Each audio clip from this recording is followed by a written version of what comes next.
جب کوئی شخص جھوٹ بولتا ہے، صحیح حدیث ہے، اس کے منہ سے بدبو نکلتی ہے، عام لوگ نہیں اس کا احساس کرتے، نورانی فرشتے اللہ کے اس کو محسوس کرتے ہیں، اور رحمت کے فرشتے 1 میل پیچھے اس کے گھر سے ہٹ جاتے ہیں، جہاں وہ جھوٹ بولتا ہے جہاں، تو اس سے 1 میل پیچھے ہٹ جاتے ہیں۔ اب جس گھر سے ماں بھی جھوٹ بولتی ہو، بیٹی بھی جھوٹ بولتی ہو، باپ بھی، بیٹا بھی، گھر کے افراد بھی، تو جھوٹ ہی جھوٹ چلتا ہو، تو وہاں تو بدبو کے ببوکے اٹھیں گے، تو رحمت کے فرشتے آئیں گے، تو پھر رزق ہونے کے باوجود برکت نہیں ہوگی، افراد خانہ کے اندر باہمی محبت نہیں ہوگی، لڑائیاں، الجھاؤ، کیا کچھ ہوگا۔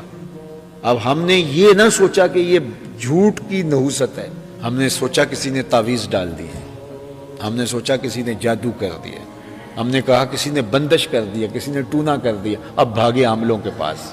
بعض کا ہمارے پاس بھی لوگ آتے ہیں، یہ مسئلہ، تو ہم کہتے ہیں کہ یہ آیت کریمہ پڑھو، کہتے ہیں کوئی تعویذ دے دو۔ کون اٹھ کے روز 40 مرتبہ یہ پڑھے؟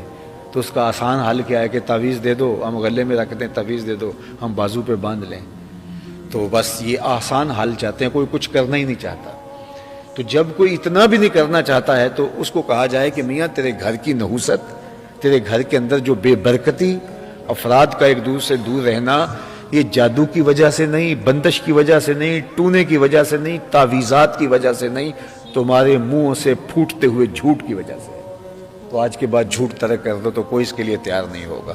تو پھر سوکھا کام یہی نا، عاملوں کے پاس جاؤ، تو میلے لگے ہوں ان کے پاس، بڑے پڑھے لکھے لوگ بھی ہیں ان کے پاس بیٹھے ہوتے ہیں، عاملوں کے پاس، وہ کہتے ہیں نہیں اس نے بات بتا دی ہے، اور ہر عامل کہتا ہے بس ایک آپ کے خاندان میں خاتون ہے، اس کا چھوٹا سا قد ہے، رنگ اس کا تھوڑا سانولا ہے، تو اس نے سب کچھ کیا ہوا ہے، تو خاندان کے اندر ایک عورت تو ایسی ہوتی ہے، تو فوراً ذہن کلک کر جاتا، اچھا ہاں اس عورت نے، خم خواہ کی نفرت بھی پیدا ہو گئی اور بیماری کا حل بھی نہیں ہوگا۔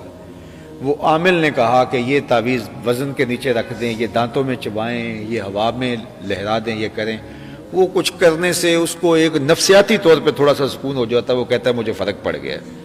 کوئی فرق نہیں پڑتا، پھر 4 دن کے بعد وہی ہوتا ہے، اس لیے کہ بیماری کا علاج نہیں کیا، بیماری وہ تھی نہیں، تشخیص صحیح نہیں ہوئی۔